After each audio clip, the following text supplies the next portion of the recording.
deeper into what they tell me. Nah, I ain't listening. Can't deny I was waiting for this. Shove it back in the face as you stare and miss. I'll take it back what's mine. I ain't deeper into what they tell me. Nah, I ain't listening. Can't deny I was waiting for this. Shove it back in the face as you stare and miss.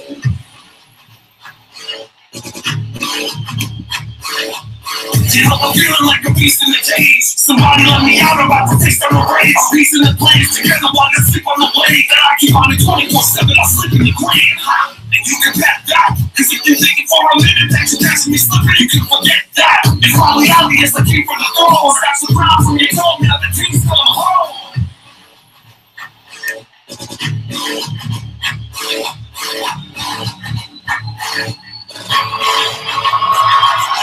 I'll take it back what's mine, I ain't deeper into what they tell me. Nah, I ain't listening. Can't deny I was waiting for this. Shove it back in the face as you stare and miss.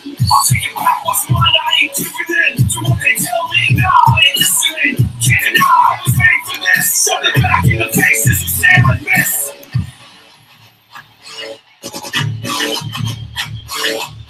Pay attention, better listen close to the knowledge I'll be dropping off the top of all of these.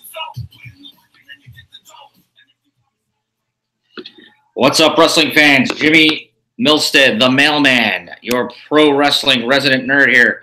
Welcome you on this Thursday evening as we have a bonus episode of the small package here, episode 15.5. I forgot I needed to sneak in my NXT TAKEOVER predictions before Saturday night, before our big Rumble prediction show on Sunday, as we will be drawing our numbers for our pool. I have several people, 2 pools, one women's and one men's going on Sunday. And I think those individuals were pretty much all paid up. I'll run down the prizes again before the broadcast is over. But it should be an exciting night. As you can see in the background, I got the Rumble board ready. I got a board behind it. We have 2 boards. We will have a huge selection show Sunday, Royal Rumble Sunday. That's January 28th, 3 p.m. Eastern, 12 Pacific, as I've promoted. It should be fantastic. Last year it was a huge success. We only had $2 a pop that year.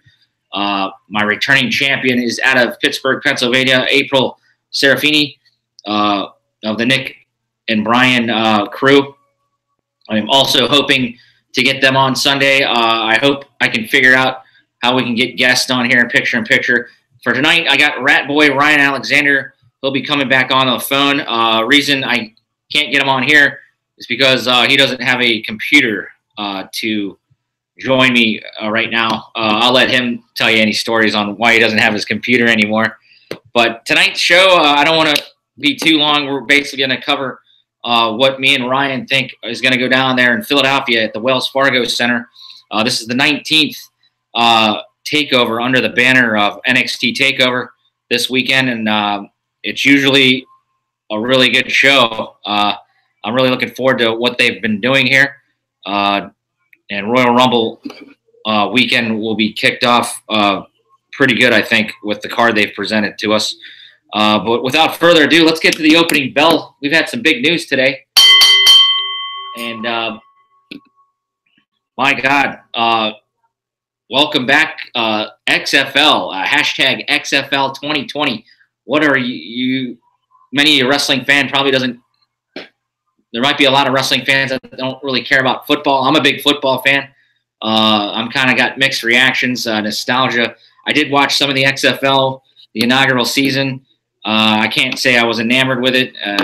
It was an interesting football product Vince McMahon put out back, what was it, early 2000s. I was still in the military at the time, so I didn't get to watch a lot, but I remember watching that opening game. But as many of you know, today Vince McMahon announced he's launching the XFL. He took a bunch of his stock monies out of the WWE, and he's got a new Alpha Entertainment brand that is funding this, and it's not going to be a WWE entity. He said he's going to be hands-off, or he's going to be in the background. He's going to let experts take care of the league this time. Let's just see. We're not going to cover this too much, but I think it's such a big topic. I'd like to get y'all's opinions on it. Will you watch the XFL launching in 2020? Vince stated in this press conference video, it's probably going to be 8 teams again. None of the markets were announced. I'm sure over time that information will come out. But he says the XFL will deliver a fan-centric, innovative experience, including shorter, faster-paced games. I think it's funny because he has long Monday Night Raws. A lot of fans for wrestling want that product to be a lot shorter. I'm good with either or. I would like to see better storytelling, but I think that's funny. He wants faster football games, not 3 hours. What else did he say? Plans. He wanted to complement it with cross-platform viewing options and real-time fan engagement.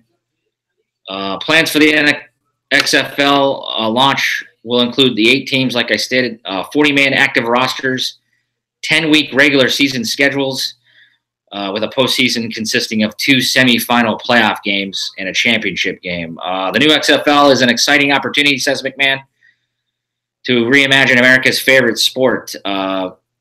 That's the other thing. Are you going to be, if you're an NFL fan, give me your thoughts in the comments. Will you be too oversaturated with football because you know you're going to keep watching the NFL? Me, I like the way the NFL is, and I need an off season because especially with the way my Redskins have performed over the last 25, 26 years. You need a break, and I like the specialness of not seeing football, but a lot of people can't go without football. Well, is this a turn off or a turn on for you? Let me know in the comments. He thinks there's a lot of people starving for football, and it would take place, I believe he said, from January to sometime in the spring. But what else did he quote? The new XFL is an exciting opportunity to reimagine America's favorite sport. As we move forward towards kickoff, we look forward to listening and implementing innovative ideas from players, coaches, medical experts, technology executives, the media, and most importantly, football fans. So another funny thing there, he's looking for advice from the fans. Unlike what he does in the WWE, he knows what we like in the WWE, but he still constantly, goes the other way a lot of the times. I won't say he doesn't do a lot for the fans because I love WWE, and I just think that was kind of funny there. But so, what do you guys think? Is the XFL 2020 going to fail again? What do you give it? 3 to 5 years? I think it'll probably be more successful. I just don't know. How it'll be long term. Vince, 72. Man, this man's a machine. He never sleeps. It sounds like this guy's motivated as heck. So I will never doubt Vince McMahon. But that was the biggest story today. Is any other notes I'm missing here? McMahon is definitely a visionary and an accomplished business executive. He's personally funding this venture through his new Alpha Entertainment, a new private entity, and McMahon will continue as WWE chairman and CEO. He said that in his video. He will still be doing WWE operations. So we'll see how the man can bring this product back out of the grave. So we will keep you posted on that. I just thought that was very interesting. There's a lot of other news and notes. You can find, I think they already have an XFL Facebook page. You can find the video, the conference call, I'm sure, on WWE.com as well. So pretty interesting stuff today. That's probably the biggest news in any entertainment going on today. Other news and notes, I just read an article from Ryan Satin of the Pro Wrestling Sheet. It appears Rich Swann is back to 205 Live with all the Enzo Amore stuff going on. What are your thoughts there? It looks like Rich Swann is back in business at 205 Live, cleared of domestic violence issues with his girlfriend Sue Young. Is it Sue Young? Sue Kim? I'll have to look that up. I've seen her wrestle. I'm still not familiar with her totally, but I think it's Sue Young.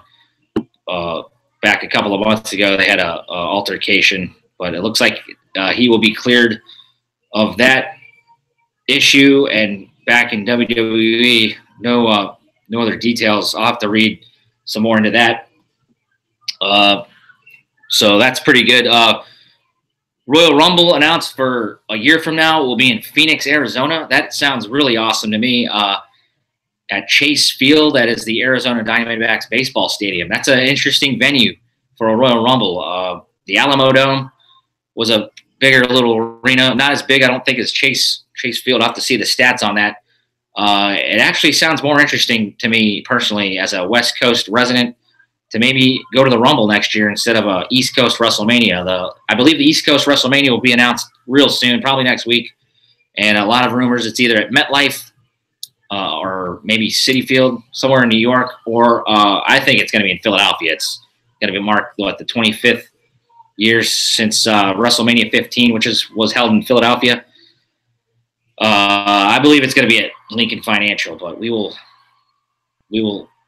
see what happens next week where the WWE announces WrestleMania. And me personally, Royal Rumble sounds like an attractive place to be next year. I would love to go to Phoenix, Arizona.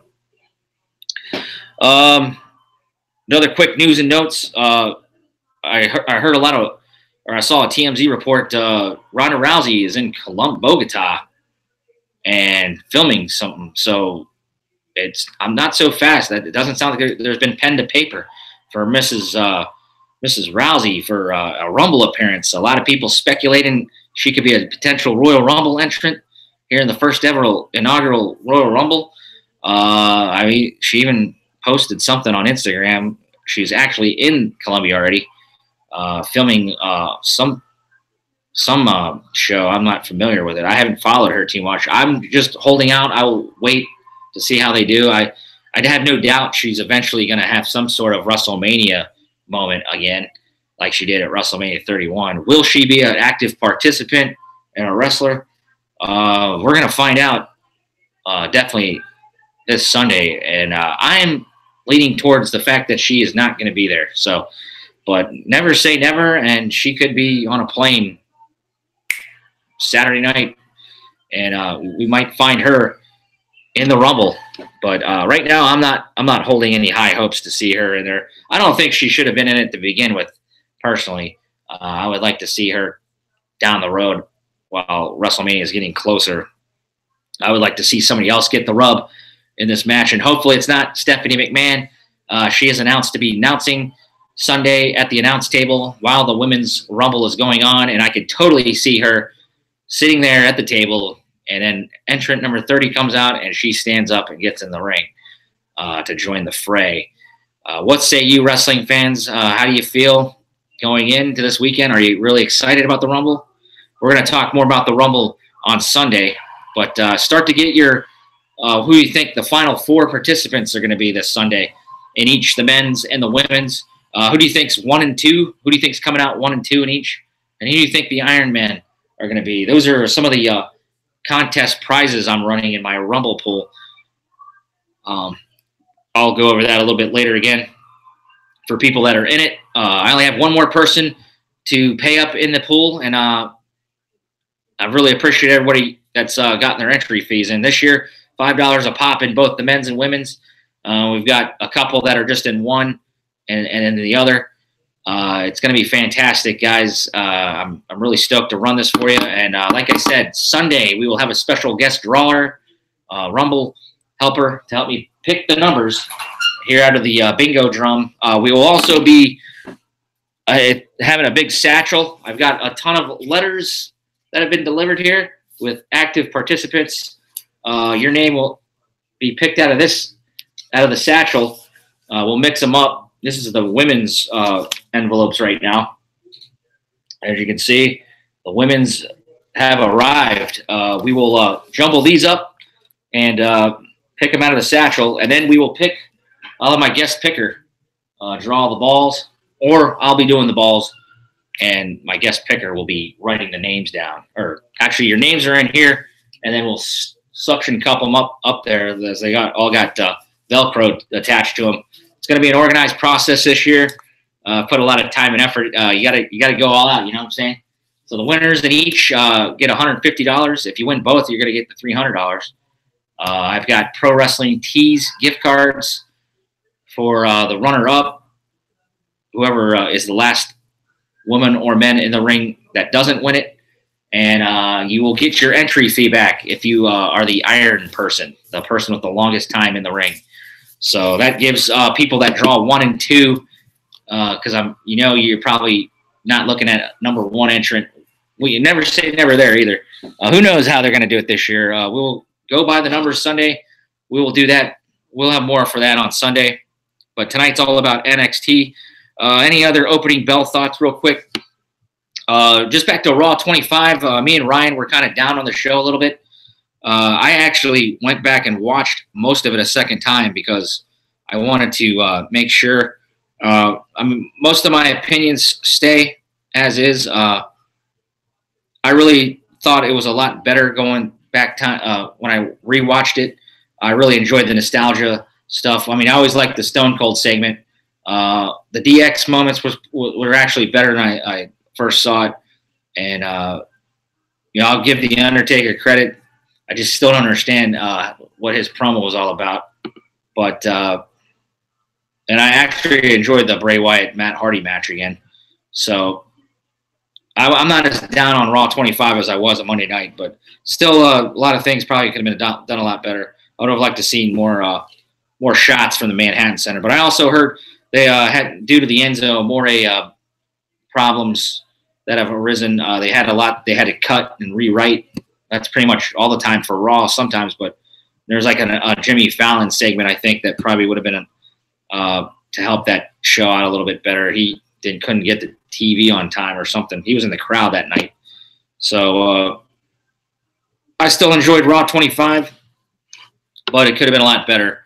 And after watching it, that's my second opinion on it. I didn't mean to be so harsh, but sometimes you got to be harsh as a diehard, loyal wrestling WWE fan.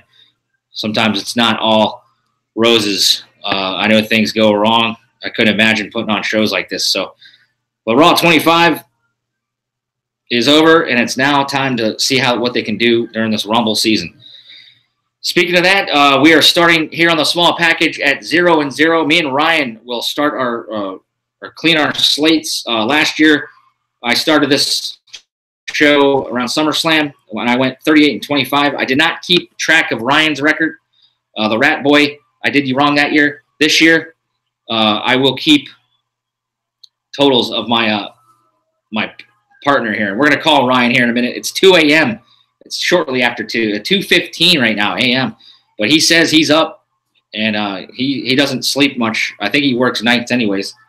I'll have to get more background on my partner, Ryan Ratboy Alexander, over there from Blackpool, England. We'll get him in here in a minute. We're going to go over the NXT card, and then we'll also go over our NXT awards, and then we will unbox the WWE Slam Crate I got last week. So spoilers are out there already.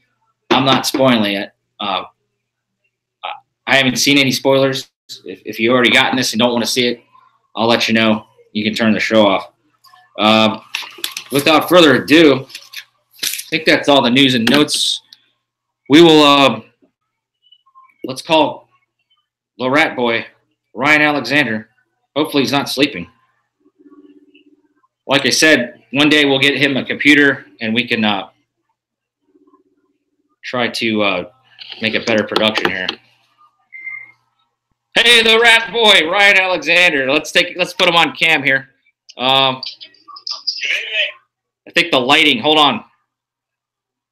I'm trying to sort this better. Shoot. All right. We'll this is a work in progress. I'm trying to see. There's the Rat Boy. He's got the list of Jericho with him. He too sweets. Ryan, how you been? How you doing over there? I'm good, my man. Yourself? I'm doing great. I had a day off refreshing the batteries. Normal day off as it rotates as a mailman. Getting some what's that? I like the Washington Caps stand in the back there. Oh, yeah, we got the game on. What are you looking at? The Washington Caps stand, the orange one on the wall next to Oh, okay. I didn't notice. I got that in the background. That's right. Okay. Yeah, how you been? How's the weather over there in England? It's cold. Yeah? It's damp. It's wet. Sounds just like It's Royal Rumble season. Sounds just like Seattle. Yeah. So no, it's good. Well, that's what we got. We got wrestling to keep, and he's got the Alexa Bliss gloves. Nice look, brother. Attaboy. Well, let's Raw 25 on in the background. You got it going again? Yeah, I'm trying to give it a second chance. Yeah, I don't know if you caught my show. You probably couldn't catch the beginning. I touched up on that. I said I gave it a second look, and I still enjoyed the show. But like you said, they didn't capture. I mean, it was mostly nostalgia, as it should have been. But the go-home stories for going into the Rumble should have been more of a focus, and that took a hurt. I think that's the only thing I was really critical of. But what were your overall opinions? It was good as a nostalgia show, but it didn't really serve the current storytelling. It didn't work as a go-home show for the Rumble. Yeah. SmackDown Live wasn't much better this week. Yeah, I did enjoy the Nakamura-Corbin match. The only thing, you knew, say what you will, it was a big pop for Randy to get that RKO. Yeah, you could say, yeah, why is he destroying this match? I mean, that was total. That RKO literally came out of nowhere. Yeah, I thought Nakamura sold that really well. I'm really enjoying I know it's kind of silly, but it is pro wrestling. But the handicap scenario, they're making it work for me. I'm really looking forward to AJ versus KO. Is KO hurt? I know, not from the angle on. I know he was pulled off live events last week. Yeah, I think that was just a precaution.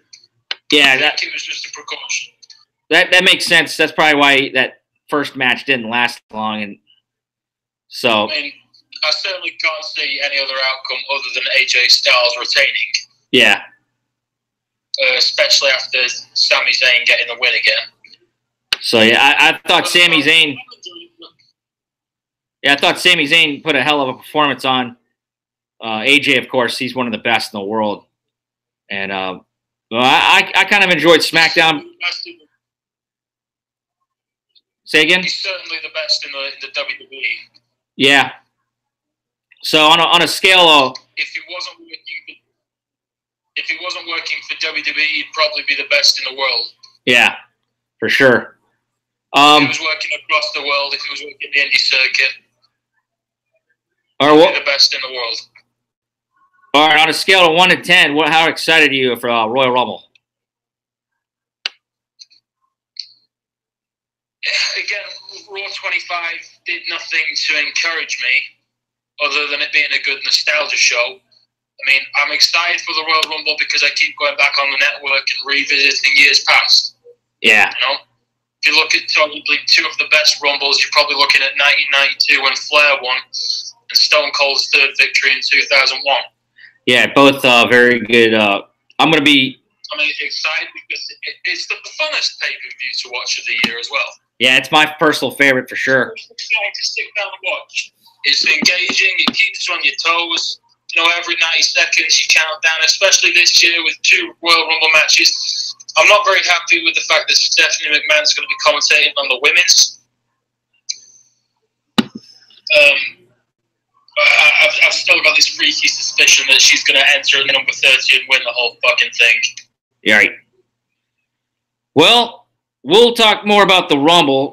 Real quick, how excited about the Rumble pool? It's your first time in the Rumble pool. Are you excited? I'm looking forward to it. I can't lie. I'm hoping for number 27.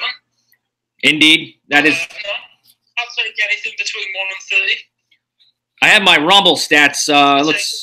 Yeah, what we have? We had Big John Studd, Bret Hart, Yokozuna, and Steve Austin have all won from number 27. I'll talk more on that. The only really The only really disappointing thing about this Sunday is that there's going to be no goddess. Yeah, we will see how We may get an appearance. Yeah, it'll be interesting to see how they what they do with the women's champions and see how they maybe make an impact. Or I thought maybe those guys would be on the announce table, but Stephanie McMahon. I said that in the opening too before I brought you on. What are your thoughts? Stephanie's going to be at the announce table, and do you see her entering this thing probably at number 30? You got to think she's sitting at the table and number 30 comes on, or do you think she stays out of it? And the thing is with Stephanie, I honestly believe she's got nothing but good intentions for the business and this women's revolution, but she botched the women's revolution from the first day. The worst way to start a women's revolution is to actually come out and say on the microphone, we're starting a women's revolution. Yeah. That's not the way to do it. Yeah. At these moments, speak for themselves. Stop talking about history. Right. Stop saying first this, first that, first this, first that, first this, first that. Right. I think to an extent, are they rushing you through these things? It's all well and good having the first women's gauntlet match, the first women's rumble, the first Money in the Bank. I mean, don't get me started on the Money in the Bank. I would have loved to have been in a creative meeting where somebody said, let's have James Ellsworth retrieve the briefcase. Right on. Yeah. The sad fact is that the first ever women's Money in the Bank match was technically won by a dude.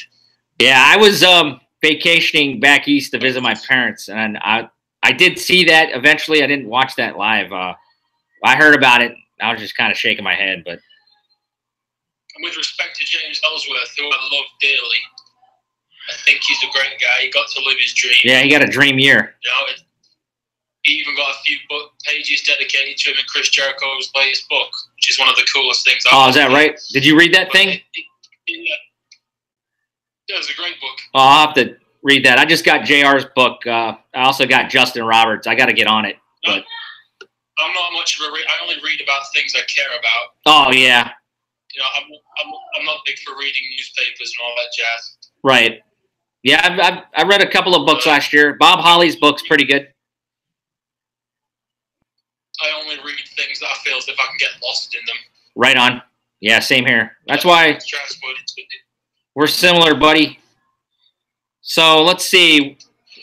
Yeah, I'm pretty excited about the Royal Rumble. It'll be the second year I've been running this pool.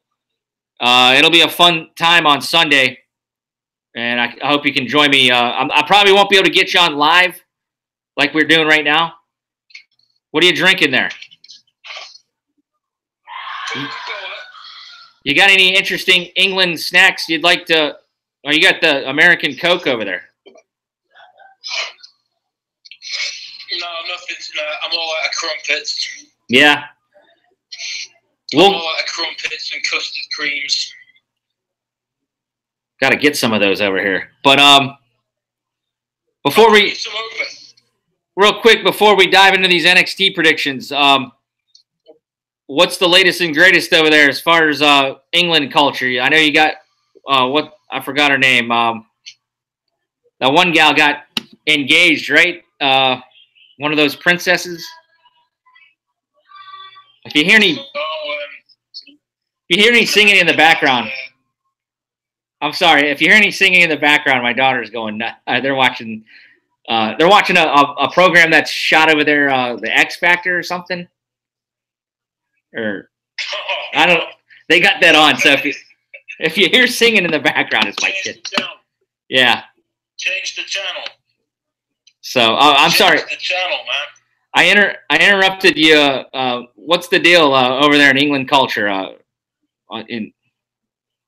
don't watch the X Factor. Yeah, well, I'm not. It's my women, my wife and kid. 1 out of 10. 1 out of 10. I'll be sure to pass your opinion on. That's great. Yeah, there's so many singing shows. Yeah, but if you're looking for something good to watch from across the pond, watch Fawley Towers, watch Monty Python. Don't watch the X Factor. Yeah. Well, I don't know if I get those shows. They got this on the same show, NJP Access, Mark Cuban's network over here, the same one that shows New Japan Pro Wrestling. It's that same network. They just DVR'd all these shows, and they kind of marathon them. So, but all right. Well, I mean, any other England things going on over in England? Maybe my American buddies would be interested in.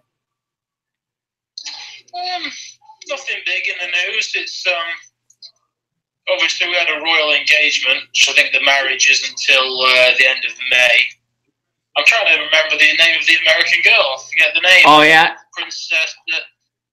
I should know this. Marcos. I deliver People magazines every day. I see her face on there, and I don't really keep up with the. Is it Meghan Markle? That's it. That sounds right. Yeah, she's an attractive broad. I shouldn't say broad, a young lady. Very interesting to see.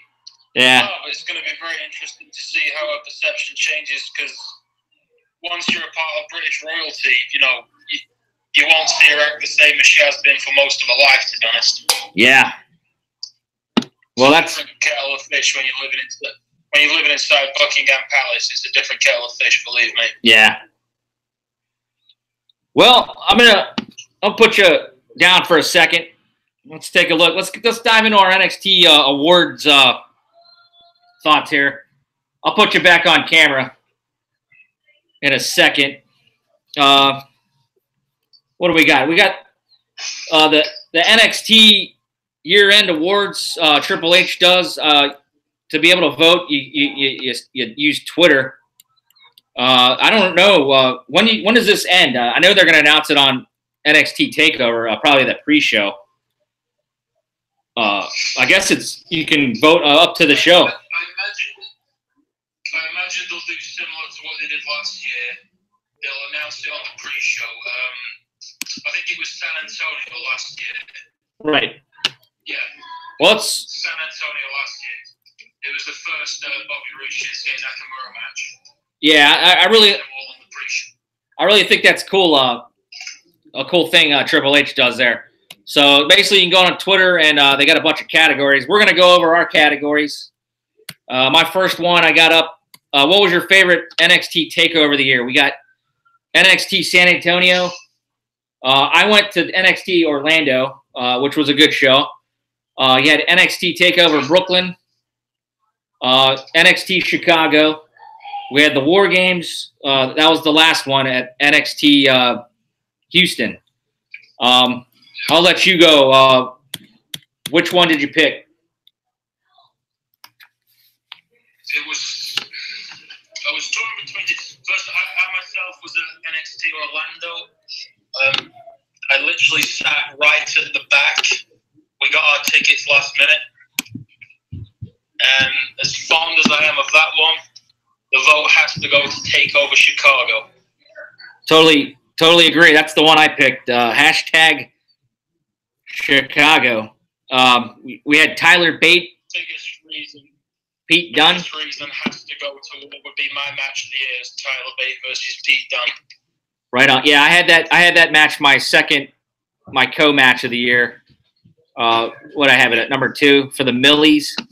So totally agree there. Great match between Bobby Roode and Hideo Itami. I love the double DDT towards the end when he held on. But I think just as much the heel turn at the end when Ciampa turned on Johnny Gargano. Yeah, you had the NXT graphic. The show's going off the air. Well, yeah, two things made that great. The graphic, which they put up on the screen, as you just mentioned. But I think these days, it's very hard to get a heel turn these days where the crowd, especially with such a smart-centric crowd like NXT, when they actually boo the guy who just turned heel. Because it's always more of a trend these days that the smarks, they go with the heels. Right. But for such a smart-centric crowd to stick with the face and shout "fuck you, Ciampa" to get that much heat Man. Of so many smarks in the crowd. Whoa. It has to be TakeOver Chicago for me. Right on. I totally agree with you. We'll get back to Ciampa. Is it Ciampa? He's always gets mad at when you pronounce his name. I think you're right, Ciampa. I always butcher his name. Ciampa. Like Ciampa. Orny Lowkins. What's it? Orny Lowkins, is it? That's the name. Yeah. Looks like his twin. They could twin. I like your shirt, by the way. I'm wearing my first ever. Well, no, this wasn't even my first takeover. This is the NXT Dallas, where Shinsuke Nakamura debuted, and you got that sweet shirt. That's the white one, right? Or is it the silver? So I'm a big fan of white. I love white shirts. I love white shirts. Yeah. I've got the black one as well. So I feel like this one is NXT. Got We Are NXT on the back.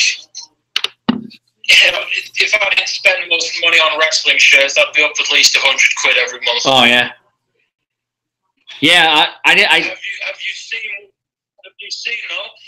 seen what they've now got available on WWEshop.com? I have not looked recently. A Rusev Day calendar. Oh, that's right. I did see that yesterday. Every day is Rusev Day, buddy. Rusev So Day calendar. happy Rusev Day to anybody watching. We'll have to get those here for the man cave. But my wife, she's a big. Rusev Day indeed. My wife Denise is a big Rusev mark. We just watched Total Divas. They got the season finale next week. Well, it's a 2-part, and he's sitting there mowing the grass in his Speedos last night. That guy's a great character. Yeah, he's definitely handsome, and the wife's a big mark. I might have to get her the Rusev Day shirt. Happy Rusev Day. But back to TakeOver awards here. I didn't get an Orlando shirt. I should have. I needed those are the 2 takeovers I've been to, and I went to the very first NXT takeover. It was in San Jose. It wasn't televised. That was the WrestleMania 31 weekend. I went to that, so I'm counting that as a takeover I've been to. But man, I would love to. Was that not televised? What's that? Was it not televised, that one? Yeah, that was basically a really good NXT house show. That was before NXT were having the big takeovers on the network. Actually, they were having the takeovers at Full Sail. They didn't do it. They were having those big shows at Full Sail, and they didn't do it in a big building yet. But that night was pretty electric. Me and my buddy Denny were there. The genius with these takeover shows is that now they've started partnering them up with other pay-per-views, especially the Big Four. Yeah. It just makes for it's a fantastic week to be a wrestling fan. Yep.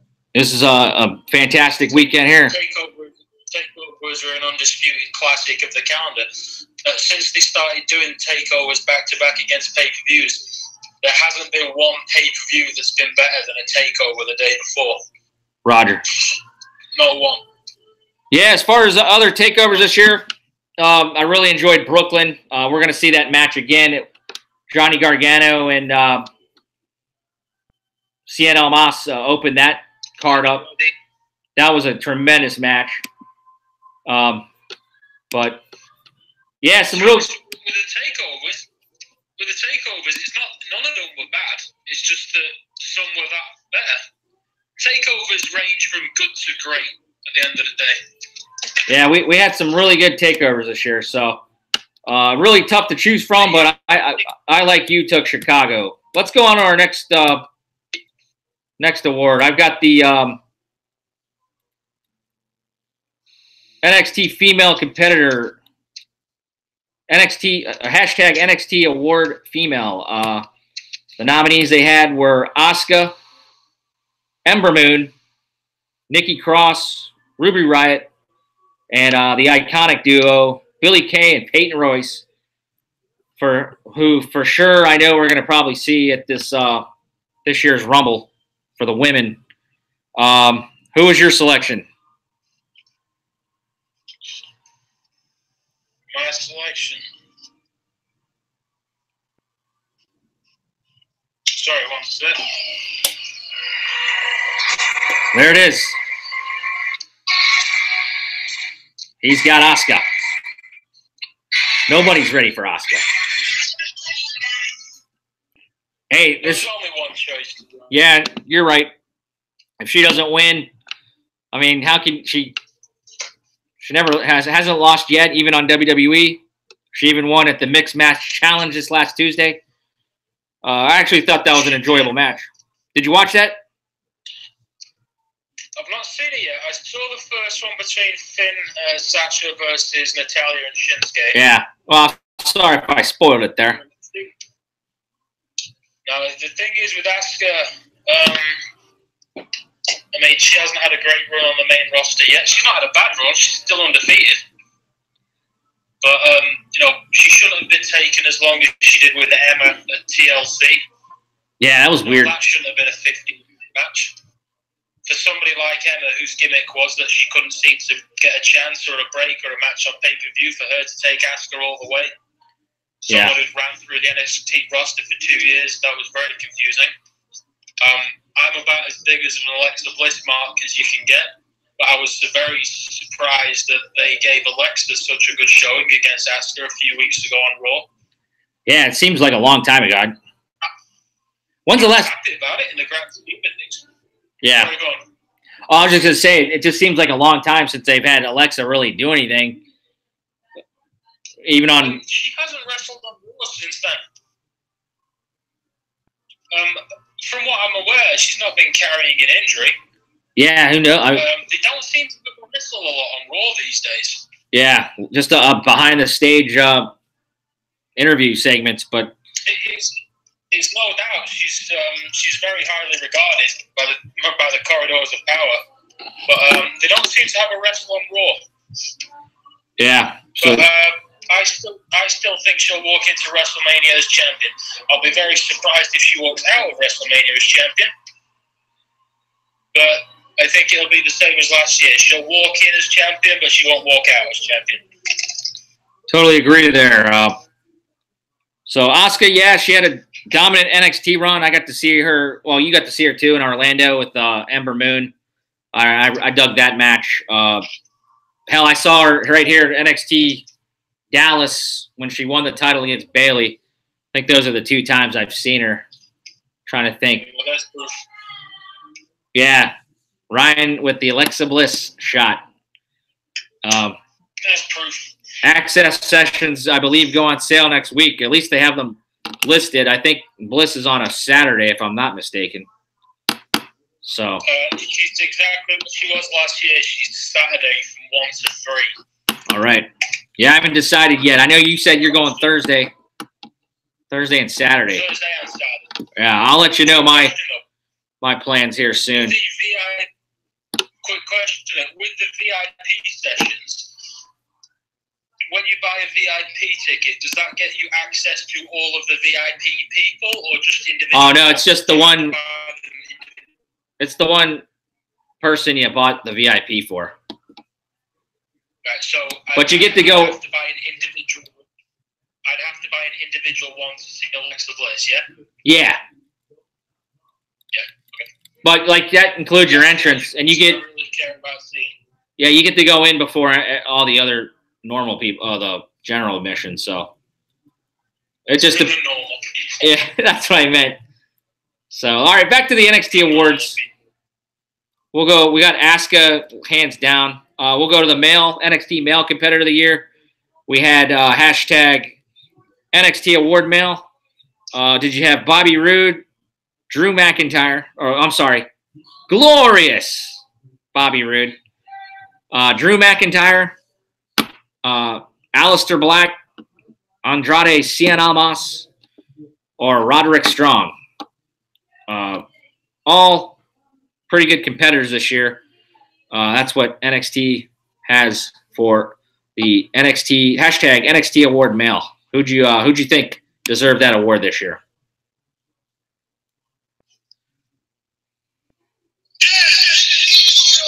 Oh, okay. He's got the ringtone. The current champ.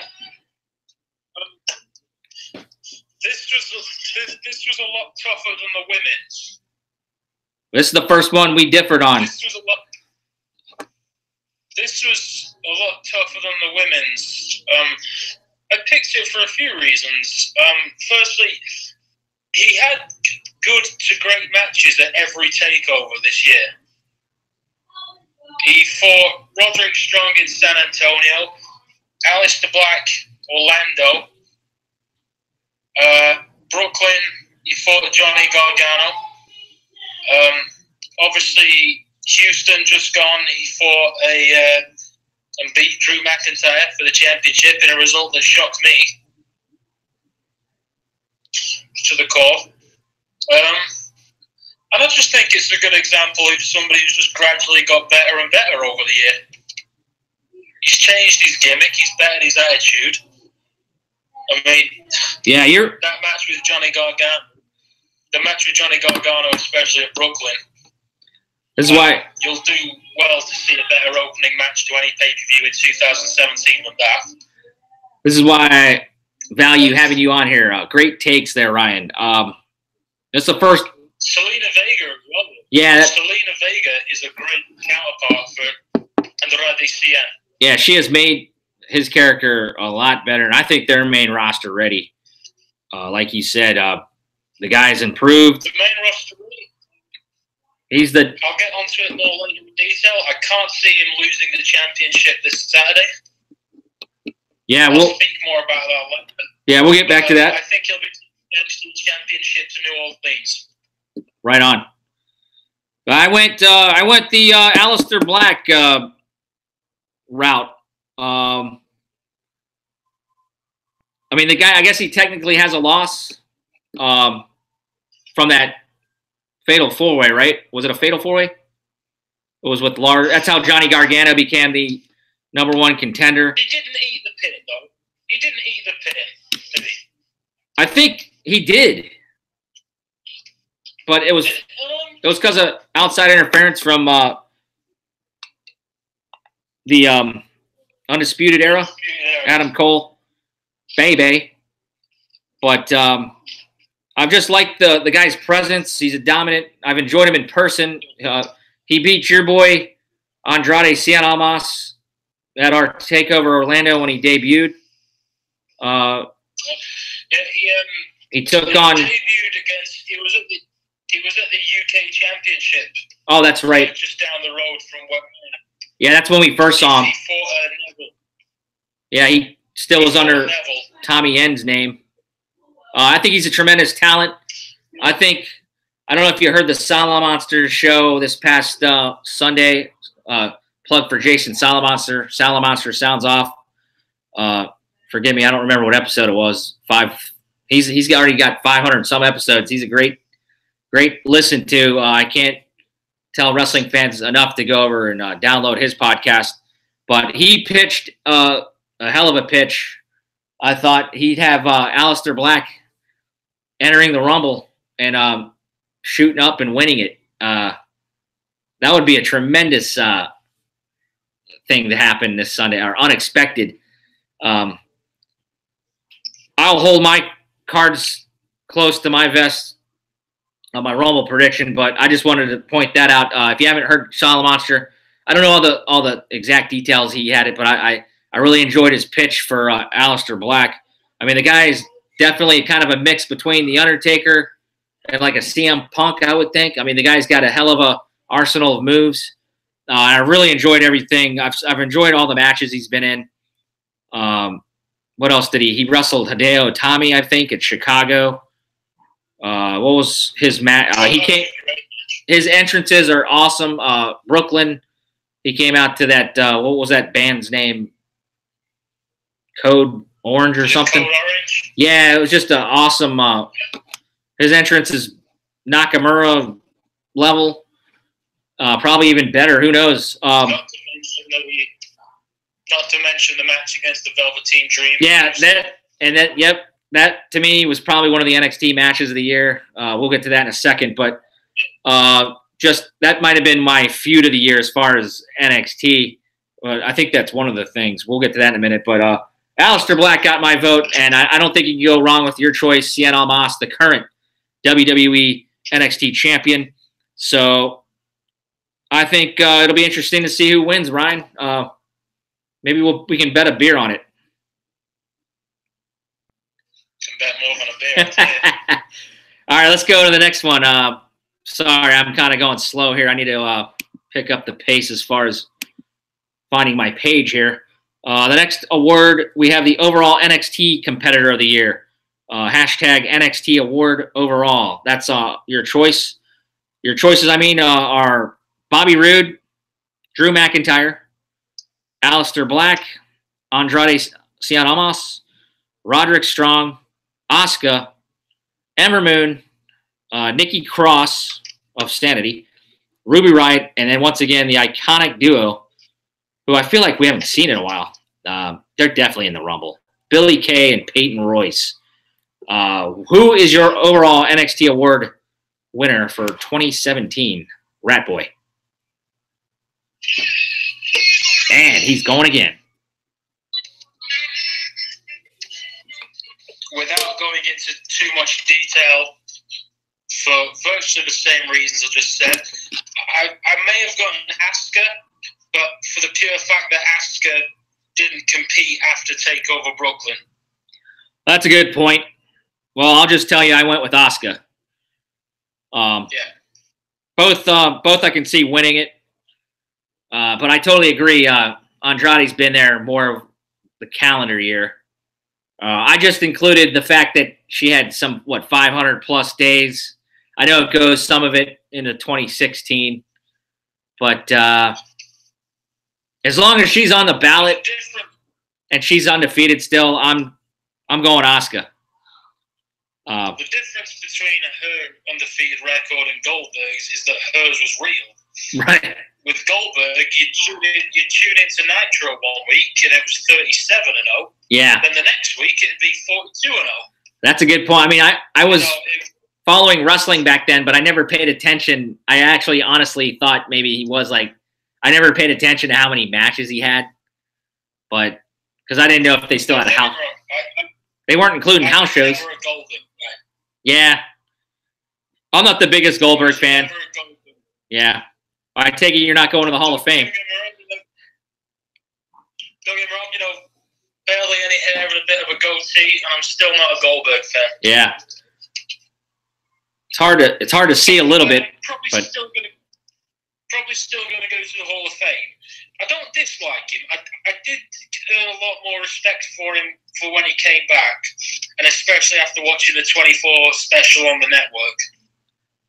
Yep, right on. So I'll go Asuka, and you go Cien Almas. We'll see who the correct person is. I think they both deserve it, but only one can win. All right, let's go to the next one. Try to speed the process up here. I know I'm not going much faster. I keep losing my page. Yeah. People can fast forward, I guess, if I've got multiple pages up here. That's the problem. All right. If you hear a blender in the background, my wife's making some sort of smoothie or something. All right. NXT Tag Team of the Year. You can vote at hashtag NXT Award Tag Team. There's a couple of surprising entrants here. We've got Authors of Pain, Sanity, The Revival, DIY, and the Undisputed Era. Bobby Fish, Kyle O'Reilly. They are the current WWE NXT Tag Team Champions. In fact, they'll be taking on the Authors of Pain this Saturday. Ryan, the floor is yours. What reason I said why it's an interesting category.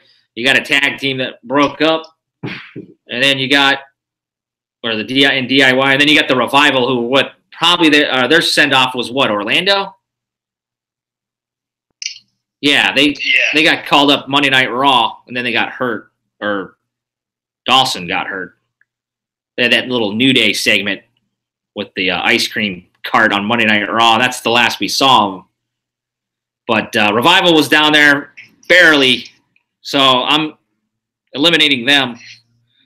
But I'll go first this time. I took the Authors of Pain just because to me, they had more of a full, like your case for saying Cien Almas. I think the Authors of Pain probably represented the tag team division a little. I mean, they've improved. They were so green to me when they first entered. I mean, they're big men. I think they have MMA backgrounds.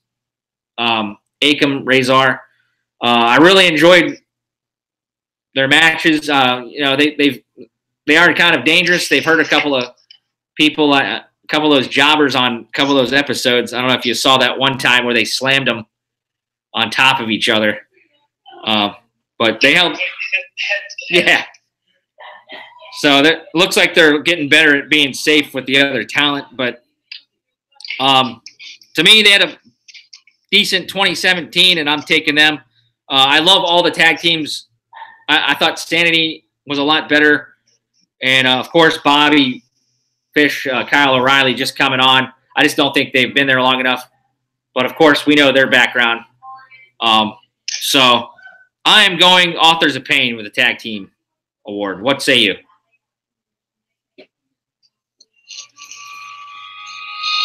Ah. All right. I can drink to that. What's your well, you I had to think about this one. The thing is, with all the entrants, I mean, the Revival only went until Orlando.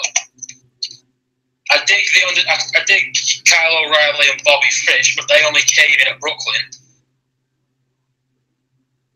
I went for. It was a bit of a controversial choice, given what I said about Asuka only competing for 8 months. But, I mean, great match with the Authors of Pain at San Antonio. The best match of WrestleMania week, along with the Authors of Pain and the Revival in the 3-team elimination match. Yeah, I really enjoyed that Orlando match. Excellent ladder match. Excellent ladder match with the Authors of Pain in Chicago. Now, the theme there is that that's 3 times they've worked with the Authors of Pain, who are 2 very raw rookies. And it's the way they've helped them develop their in-ring skills. The Authors of Pain are a lot better because of working with Gargano and Ciampa so often. But mainly, it's the fact that they gave us a tag team split, which was almost heartbreaking. Yeah. And that's very hard. And that's very hard to do these days. I was going to go with either this or Sanity, especially after Killian Dane's performance in War Games. Yeah, I don't think I give them enough credit. They have been a really good team to watch. But go ahead. But if I was going off purely just a tag team, 2 guys, for me, not in spite of the breakup for me, again, because it's very hard to get a break that people care about, what with kayfabe virtually being dead to the smart world at least. Yeah. And this tag team split came out of nowhere. We were all convinced they were going to SmackDown Live. Yeah, I was one of them. So for those 3 great takeover matches, yeah, I think that working with the Revival, the Authors, and giving us a breakup that actually hurt, that you felt, that you were shocked by, that you didn't see coming, because we like to think we know everything these days. For me, obviously no longer, but goes to Tommaso Ciampa and Johnny Gargano. All right, you made some good points for your case there, sir. I totally changed my thoughts. I mean, I'm keeping Authors of Pain, but you gave a good case there, and it'll be interesting if they win. If Ciampa shows, or like how they would present that award on the show, would Johnny Gargano and Ciampa be together? Or who knows how they'll? Is it a fan vote? I think it's just fans, right? If it's just fans, I can probably see it going to. I don't. That's a tough one, actually. I mean, who knows? How it depends. You know, if it's more smokes that are voting, it's probably going to go to either Sanity, the Undisputed. Yeah. So we'll see. Back to real quick, TM61. I've enjoyed their. You're caught up to date, right, on all the episodes? Yeah. Oh, I've enjoyed their packages, and I'm really glad Shane Thorne is back. I think that guy's the HBK of the group, and I think Nick Miller. I think Go to the finals of the Dusty Rhodes Tag Team Classic. Yeah, they would have been in this mix. They would have been in the mix this year had Shane not got hurt. But I'm really looking for big things there. And they're going to be on one of the dark matches, I believe. I think they're in-ring returns on this NXT card that will be shown next week. So we won't be able to use that as one of our predictions, I don't think. But I will just say that they're going to win that match. How would they come back and lose? So and there's another tag team not on here, but what are your thoughts on well, there's a couple of tag teams. Street Profits, and then the name's escaping me. Tino Sabatelli and is it Money Inc? It's the what's their tag team called? Just Tino and Riddick Moss. They're former NFLers. My first exposure to Tino Sabatelli was watching Breaking Ground a few years ago. Yeah, he's come a long way. Series of the network. Played for the Bucks, Chiefs. I think he was a safety. He's a big dude. I've seen him in person at one of the NXT house shows out here. But yeah. Obviously, my knowledge of the NFL will be nothing compared to yours. Yeah. We'll be watching the Super Bowl. Again, it's another American event which we have to stay until the late early hours for. Well, where is it? Is it in Minnesota this year? Yeah, the actual Super Bowl's there, which is why it was such a heartbreaker for Vikings fans. There's never been an NFL team that's hosted the Super Bowl or actually be at the Super Bowl at their host city. They had a shot to do it, and they blew it. It's Philadelphia, who I'll give them credit, even though they're a division rival to my team, the Washington Redskins. I can't stand them, and I can't believe I have to go with Tom Brady and the New England Patriots. That's the way my Super Bowl is. I'm not really excited to watch the game, but it's always a fun experience the whole time. I usually go to my bro-in-laws to watch. So, but we'll talk about Super Bowl stuff. I've always thought of this. Go ahead. I've always thought of the Super Bowl as the WrestleMania kickoff show. Yeah, there you go. Yeah, Philadelphia, I mean, their fans get a bad rap, and I think sometimes they deserve it. So we'll see if they have a boo fest there this Sunday if Roman Reigns wins the Royal Rumble again. A town that boos Santa Claus, Ryan. Philadelphia is a town that boos Santa Claus.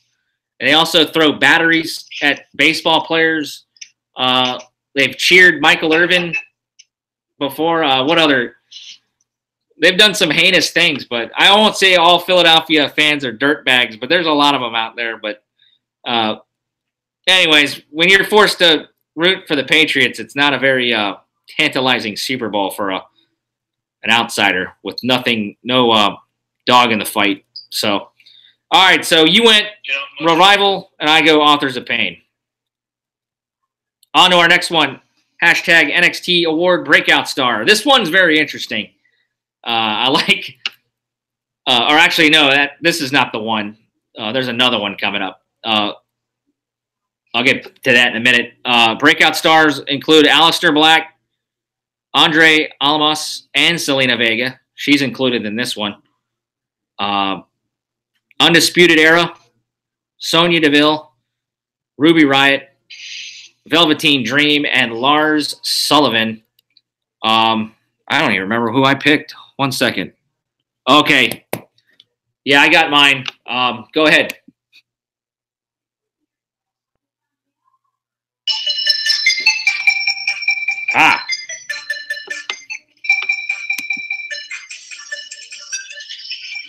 Wait a minute. I don't see her on there, Ryan. Is there a separate women's category for Breakout Star? No, this is men and just the ones I listed.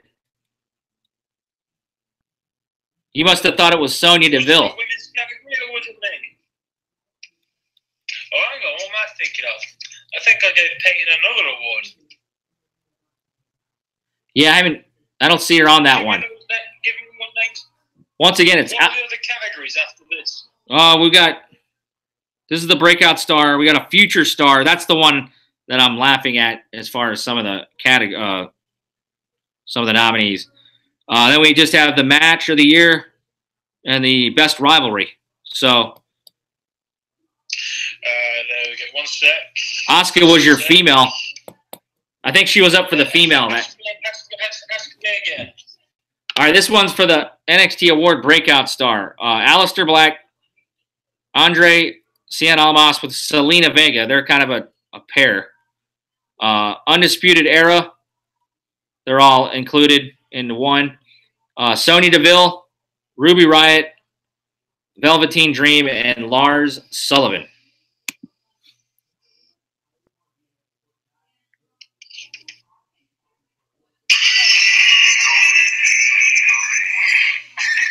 All right. Ambiance. Totally agree, buddy. We're on the same page there. I had to give it to our buddy from Tough Enough, Patrick Clark, Washington, D.C.'s own. 22 years old. Yeah. What, 3 years experience? The guy looks like a... 22 years old. I think he was only wrestling for like 2 or 3 years. The guy, he's got a bit of Rick Rude about him. He's got a bit of Val Venus about him. Yeah, I like how he... That match against Aleister Black at Houston, TakeOver Houston. Well, that was one of the best matches you're ever going to see in NXT history. Yeah, I totally... that match was phenomenal. Never has a guy won so much when he's actually lost. Yeah. The reaction he got at the end when Aleister Black said his name. Yeah, it was great storytelling. The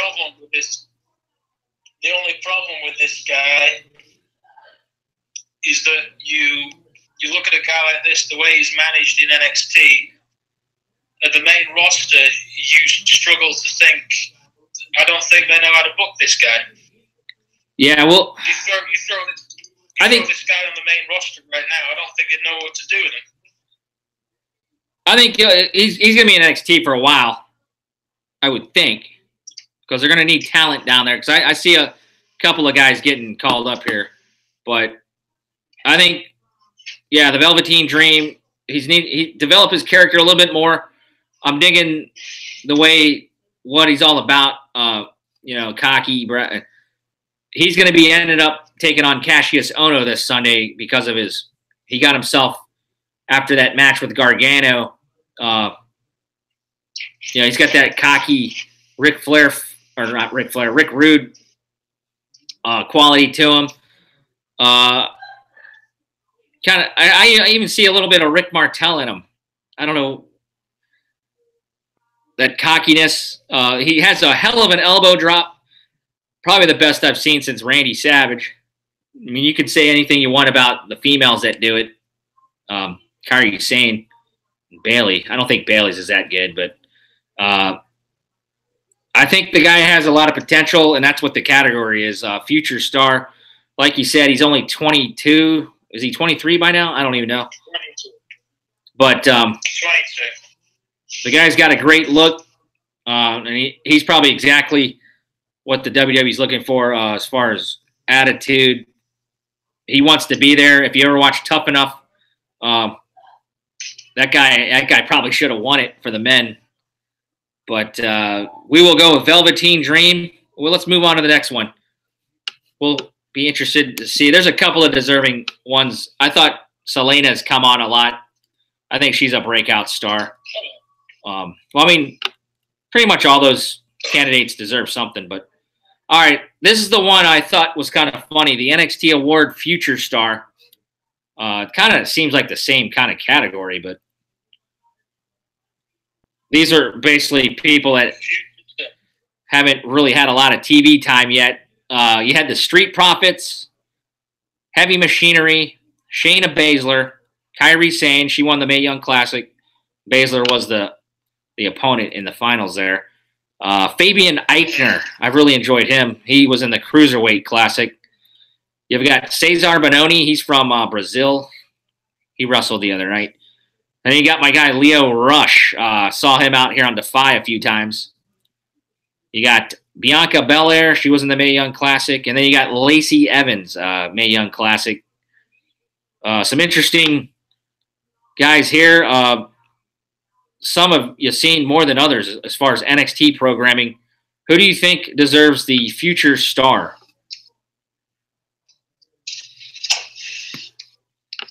That's a tough category. Yeah, I found it kind of comical for a couple of those people. Just because, I mean, like, yeah, it's Leo Rush has been in 2 squash matches, or maybe he's been on 3. I don't. Then you had Cesar Bononi. He beat Andre Cien Almas, actually, in a shocker. I don't know if you remember that. I went with more established people. I went with Shayna Baszler. She didn't win the Mae Young. Kairi Sane did. But Baszler is already in a championship match. I think this chick has superstar written all over. She gets my future star because I already see her wrestling Charlotte Flair for the title. She might be the Ronda Rousey esque level because, you know, we might see the 4 horsewomen battle each other by SummerSlam, I would think, if Rousey does put pen to paper. Shayna Baszler is going to get my future star because I think out of all those people, she could probably use some help on some mic work, but I still think she has enough charisma, and she's such a badass. What's her gimmick? She's the Queen of Spades. She's trained. I think she's one of the few women that have been trained in catch wrestling. Josh Barnett trained her, and she's just a badass mixed martial artist with a lot of experience, and she's getting my vote, buddy.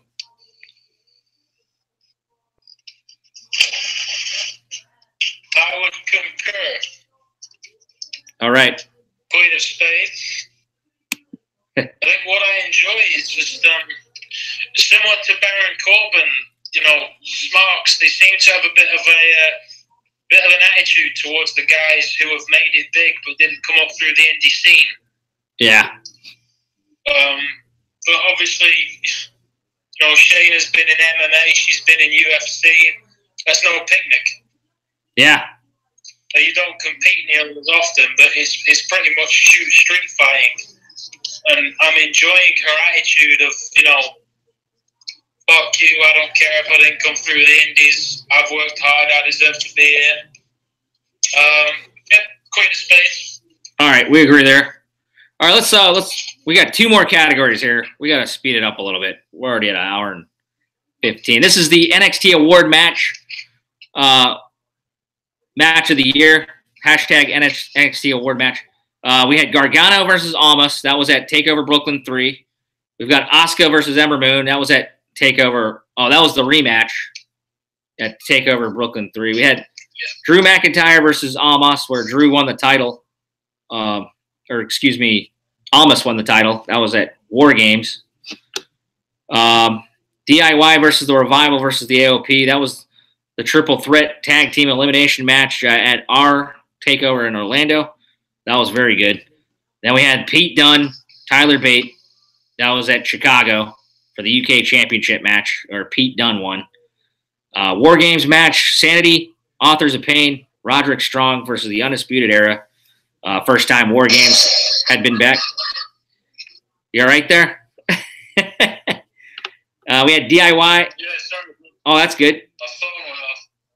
DIY versus the AOP. That was at TakeOver Chicago, where DIY eventually broke up. Then we had Strong versus Rude for the NXT Championship match. That was NXT TV. Women's Battle Royal. I actually thought that Battle Royal was pretty fun. Is that the one Nikki Cross won? Or Nikki Cross won that, right? The Women's Battle Royal, that was on Match of the Year candidate. Yeah, it's surprising. And here, Black versus Dream. I'm not saying, Yeah. It was a decent enough match, but it shouldn't be anywhere near a Match of the Year candidate list. Yeah, it's on there. You had Black versus Dream. That'll have been put in for purposes beyond my understanding, but that shouldn't be anywhere near a list of Match of the Year. And then we had Gargano versus Ono. That was an NXT TV match. This one's pretty simple for me, even though Black versus Dream was real close. There's probably 3 or 4 real close ones. I went, obviously, Tyler Bate, Pete Dunne. Pete Dunne won the UK Championship. That was at NXT TakeOver Chicago. Jim Ross was on the call. We've talked about it enough. What say you? What's your match? Saint, you agree?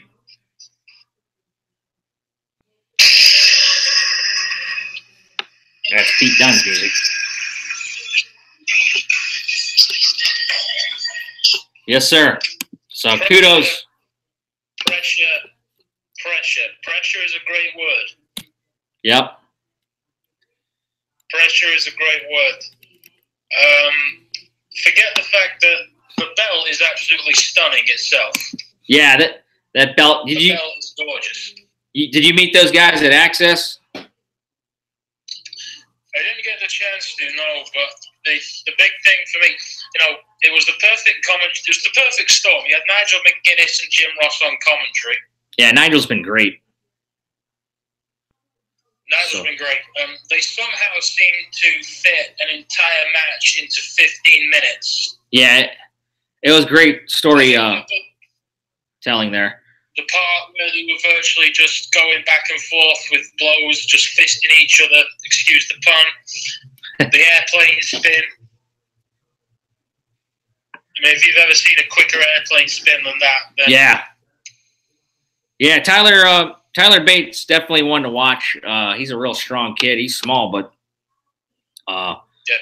really dig those two guys. He's only 19. Pete Dunne's only a few years ago. Actually, I think Tyler's 20 now. Yeah, but that's how you perform. They performed in a big-time pressure situation. Yeah. All right. By far the biggest stage, the biggest arena these guys had ever performed in. Bigger than Evolve. I've seen them at PCW before.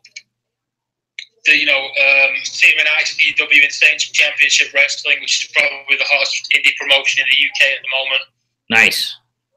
Yeah, I'd be interested to see some indies over there.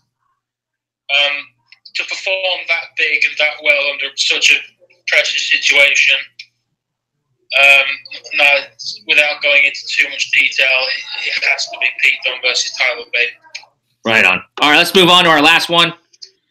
This one's probably one of the toughest ones, and it's the hashtag NXT Award Rivalry, basically the Rivalry of the Year award.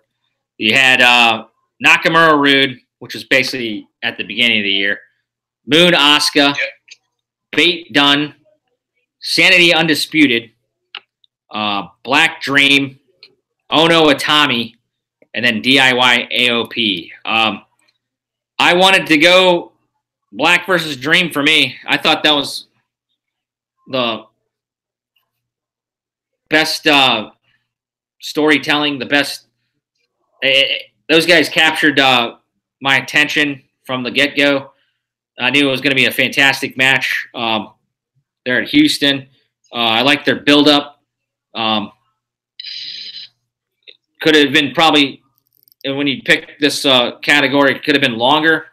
I don't care. I didn't give Black and Dream the match of the year, but I'm going to give them my feud of the year, or rivalry of the year. What say you?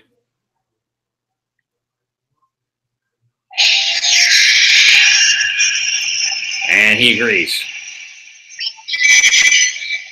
Alistair. I cannot wait to see his entrance.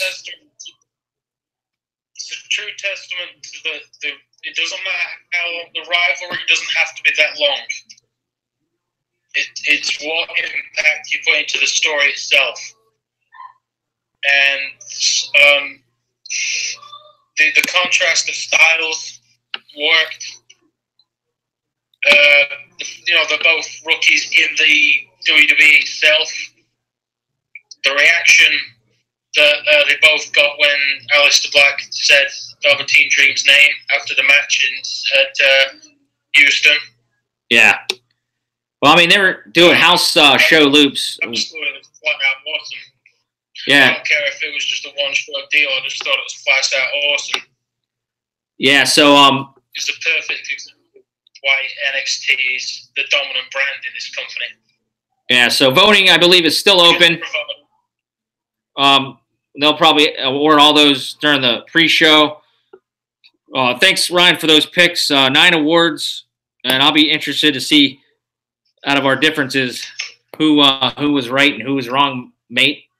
So thanks for the NXT Year Awards takes there. We're going on almost an hour and a half here. Let's quickly go to our NXT TakeOver Philadelphia match picks. I'm going to put you down for 1 second. There you go, buddy. Let me get some assistance here.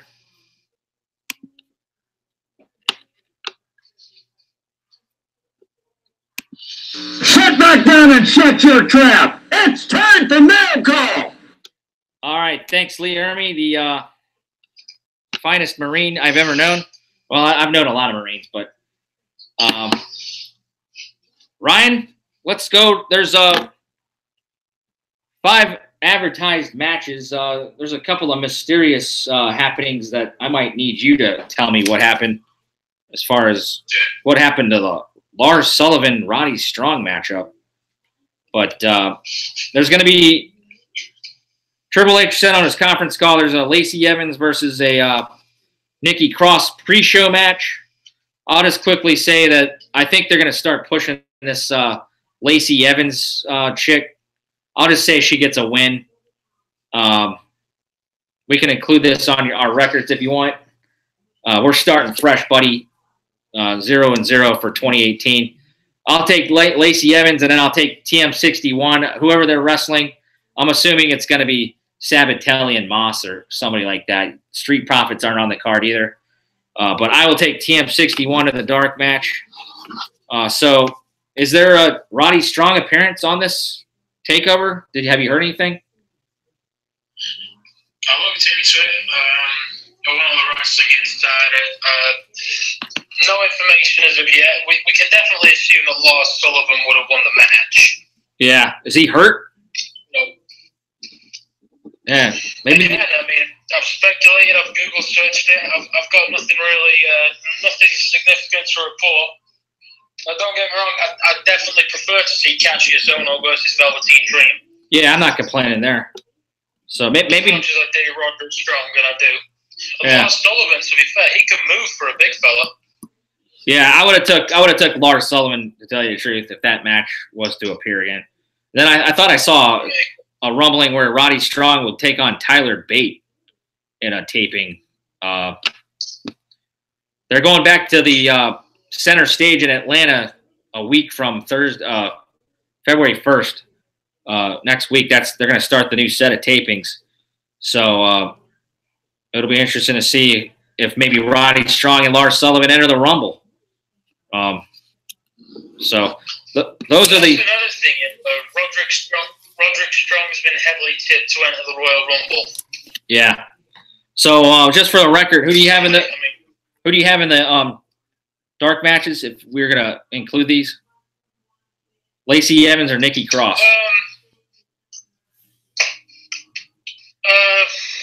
I'll go TM61 for the other one. All right.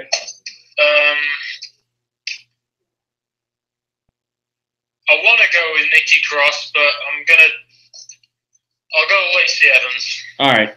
Yeah, I just think I think for some reason they're gonna push this gal. She's ex-Marine. Yeah. I'm not sure what I think of her gimmick. She kind of dresses like a 1920s calendar girl. pinup calendar girl. That's good though, because you wouldn't expect that from an Oh, yeah. now, would you? Just some unique outfits and stuff, but we'll see how that goes. But let's get to the card. I really like the some of the music they play. I believe it's Asking Alexandria is the sponsored artist. What's the name of the songs here? X out of that.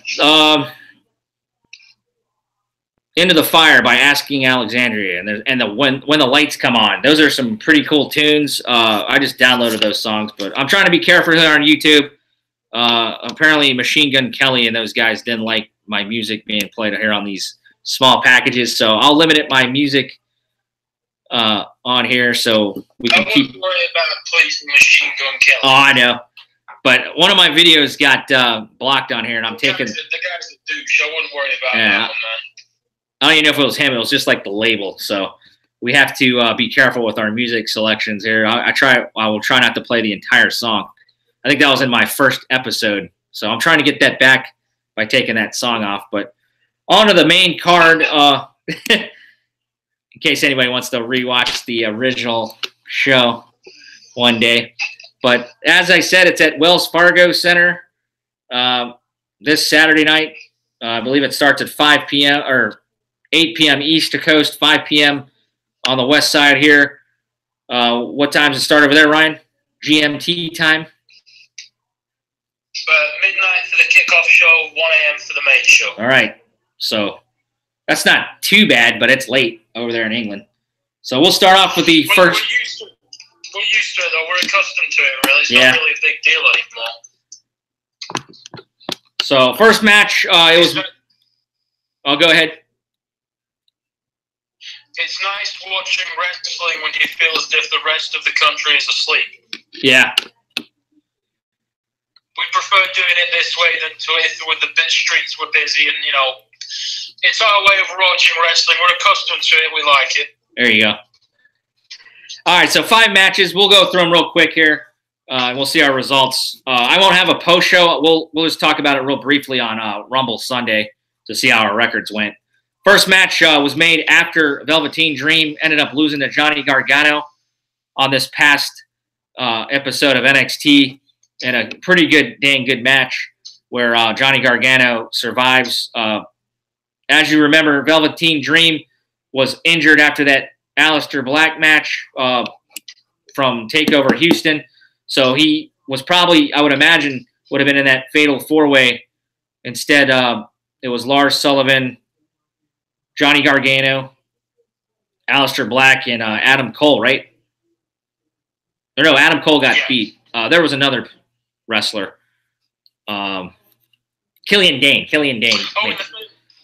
So, yeah, Johnny Gargano survived that. And then I liked how they threw Velveteen Dream here in this matchup to try to take away that opportunity for Gargano. Gargano survives. He'll end up taking Almas in the championship match. But Cassius Ohno, I don't know if you watched the video, confronted Velveteen Dream to set this match up. This one was made via conference call, or made official by Triple H on a conference call he had a couple days ago. So it's just a singles match. It'll be a hot opener, I would assume. This is opening the show. Cassius Ohno, we're pretty much the NXT jobber to the stars, but he's a hell of a talent. He's taking on Velveteen Dream here to open things off. Quite obvious who I'm taking. What say you, Ryan? I'm taking the Velveteen Dream. He's been losing some.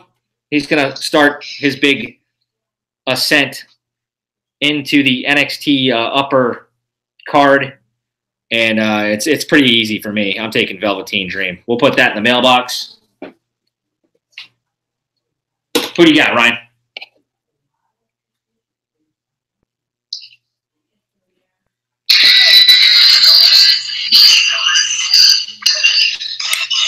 All right. He takes the... Similar reasons to what you said. I'm a big fan of Cassius Ohno, big Chris Hero fan.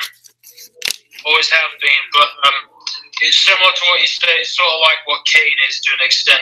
He's jobber to the stars. He'll get this lad through a good match. I would thought it's going to open the card. It's going to, Cassius Ohno, he's a good man. So, he's the good guy to. He gets the crowd going. If you want to enter him as the first guy, first match of the night, similar to what they did at Houston. But he lost when he was a part of the 8-man tag in Orlando. He lost the match with Lars Sullivan. I think he's a highly regarded guy. You don't really hear many bad words spread about him. I'm not sure if they could use him well on the main roster because I don't think Vince is going to like the look of the guy. He has put on you can tell he's a bit more bulky since he was last in NXT some 3-4 years ago. But I dig it though. I dig the long hair and the basketball shirts wrestling in that. Yeah, I think it'll be a good opening match. Still move around cruiserweight. But for me, I can't see anything else other than the Velveteen Dream. all right. We agree there. So Ryan gets the Velveteen Dream. DREAM. All right, next match. The Undisputed Era, Bobby Fish, Kyle O'Reilly. They are the NXT Tag Team Champions. They're going to take on the Authors of Pain, Akam and Razor, with Paul Ellering. This is a tag team match for the championship. And to me, this will be the AOP's send-off. I truly think the Undisputed Era somehow will retain this for just the reason because you need to establish these guys as the dominant faction down there, I think. Unless they keep the Authors of Pain down there for one more match for the WrestleMania run, and that is their send-off, maybe throw them in another multi-man tag team match. But I think they're ready. What brand, Raw or SmackDown, do you think needs more tag teams? You think SmackDown would benefit with those guys? They've got the Bludgeon Brothers, but we haven't seen them much. They've already got a big man team there. It's an interesting question. Because I am now really starting to dig the rivalry between the Usos and Benjamin and Gable. Yeah. I'm going. Aiden English. Going 8. I don't know. I think I sort of say Raw because SmackDown. You've got Rusev and Aiden English. You've got the New Day, of course. Raw at the moment, obviously Jeff Hardy's out. I don't know if Broken Matt's going to be going on as a singles guy for a bit. If I had to at the moment, I'd put him on Raw. Yeah, that's a good one. Anyways, I'm going Undisputed Era to retain the titles. Who's your pick?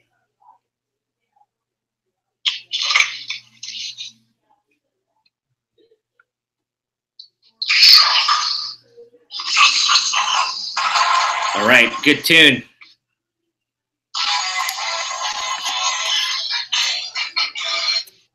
Real good tune. Again, similar reasons.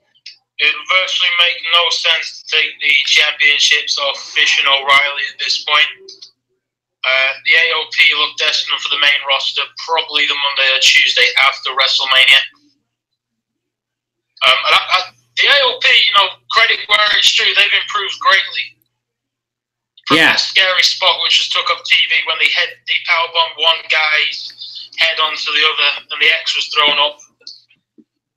Yep, I totally agree. So we both have AOP have improved greatly. Paul Ellering is synonymous with great tag teams. His record is unquestionable, but it makes virtually no sense. On a side note as well, because if I'm not mistaken, Kyle O'Reilly lost his mother to cancer recently. Oh, that's right. Yes. Which was very sad news. And you have to credit anybody you can, because it's not an easy job, especially when shit like that's going down. Yeah. He'd probably rather be with his family at times like this, but they're innovative. They're giving the WWE audience something they haven't really seen in a tag team long. And Adam Cole is over as fuck. Baby. Adam Cole is crazy over. Yeah, at the moment. He's due for. I'm sort of holding out for the Undisputed Era versus TM61 in New Orleans. It's going to be very interesting to see who they put them against.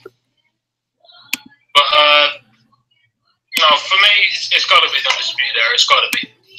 Right on, brother. Let's move on real quick. We're got the women's singles match for the NXT Women's Championship. This one kind of just put together. Shayna's just pretty much debuted recently. She's already the #1 challenger for Ember Moon's championship. Moon won the title at her home state of Houston, Texas. Finally getting over that hump. Man, I am so torn on this match. I have a heel-heavy card as far as winners. So that is the reason I have an Ember Moon retaining. I sound crazy here, but I think you're going to see some kind of Baszler DQ, or she's going to make a statement physical by physicality, and I think it's going to be a finish like that where Ember Moon survives with the title at least till Mania. So Ember Moon's going to retain for me to get a babyface winner, and she is going in the mailbox. I think it'll be an interesting match. Two different type wrestlers. Can Ember Moon get that? What's her finisher called? The Total Eclipse. The Eclipse. Yeah, off the top rope stunner. Visually awesome move. I think she teases that maybe she even gets it on Baszler, but somehow Baszler will escape and have some kind of DQ ending there. So that's my prediction. What's yours, Ryan?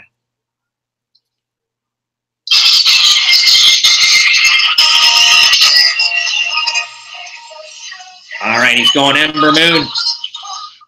Pretty cool song too. The thing is with Ember Moon, the story is that she won the NXT Championship because Asuka was moved on to the main roster.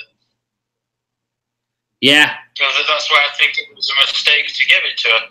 You can't deny the work. You know, if you look at the match they had in Orlando, you know, people forget, you know, Asuka cheated, inverted commas, to win that one when she pushed the referee against the rope. So that was a dirty win.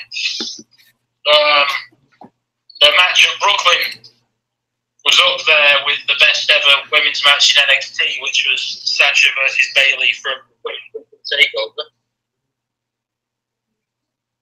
The thing is with Ember Moon as well, down the line, she needs to face Asuka again.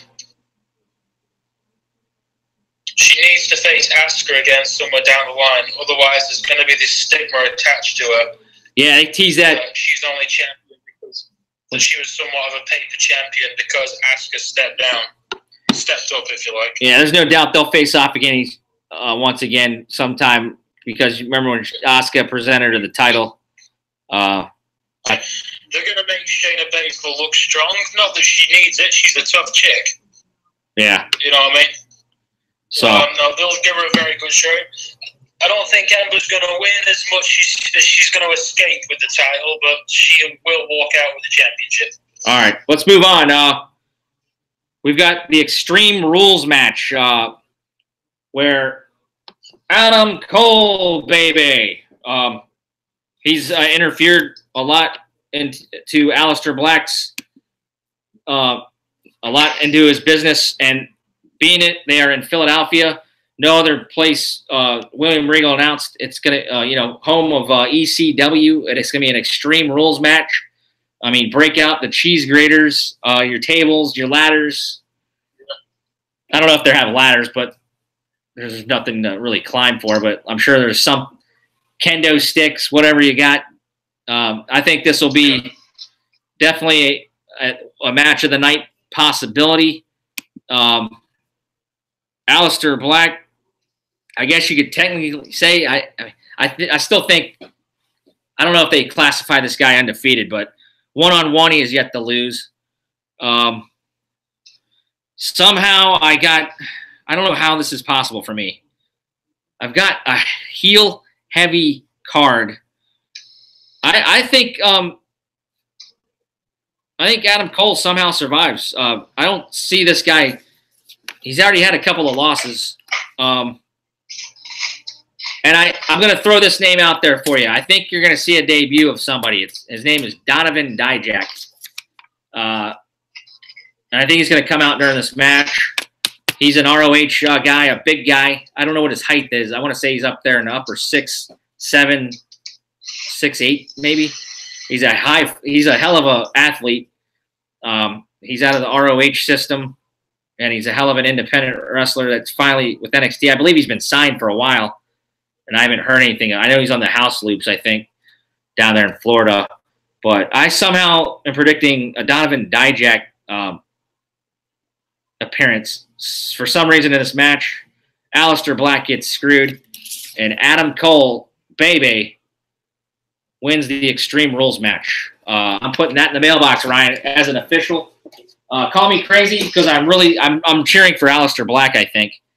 I'm more of a mark for Aleister, but I'm a big fan of Cole's too.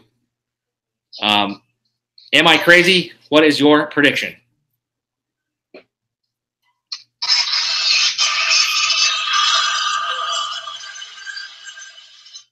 Here goes Cole.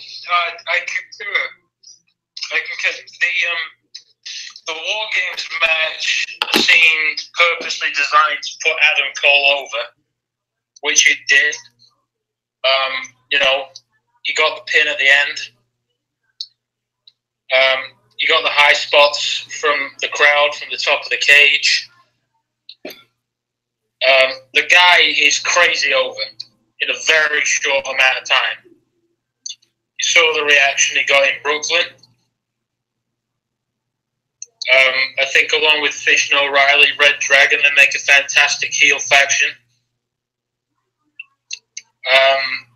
I think obviously with Aleister Black already defeated him for the qualifying match for the Fatal 4-Way. For me, it doesn't make a heck of a lot of sense that Aleister Black defeats him twice in so many weeks. I just don't see any point in killing this guy's momentum, especially with WrestleMania week coming up. You know, and again, you know, WrestleMania, it's not too far away. You know, once the Royal Rumble is over, WrestleMania will come around very quickly. Yep, I'm anticipating this one and the main event to be. It'll be the tough to see which match is better. So. All right, we're pretty much in agreement so far. We each have Adam Cole, Ember Moon, Undisputed Era, and Velveteen Dream in our last match. I'll put you down for a second, Ryan. Let's talk about it real quick. We went a little bit long here tonight, but singles match for the NXT Championship. We have Andres Cien Almas with Zelina Vega. He is the incumbent champion. He will be taking on Johnny Gargano. Johnny Wrestling. Is it Johnny's time, or will Cien Almas, who just recently won that belt, get a longer run? I can see both these guys. I mean, I think Gargano might have some more time because he has better capabilities of staying there longer with a championship run. But there's so much I want to say that could go either way in this match. I could see Johnny winning, but just based on all the heels I have winning on this card. But I went Andre Cien Almas retains the the NXT Championship. Reason being, I've got the return of Tommaso Ciampa. I don't know what his injury timeline is. I know I follow him on Twitter, but I haven't paid attention on his injury status. I don't know if he's going to be out longer, but you got to figure out down the line, whether it's now or going to be around WrestleMania, NXT Louisiana or New Orleans, that Tommaso Ciampa will have some sort of maybe just comes out, if he's still hurt, in a DIY shirt to watch the match, and it distracts Johnny. I think there's money, a big-time money match. This is what they probably would have gotten to had Tommaso not been hurt anyways. I hate the fact that I've got a lot of heels winning and I have no championships being won on this night. But I I've been wrong before, and that's why we're doing these prediction shows, Rat Boy. I am taking Andrade Cien to keep the title until the next TakeOver. So the floor is yours, sir.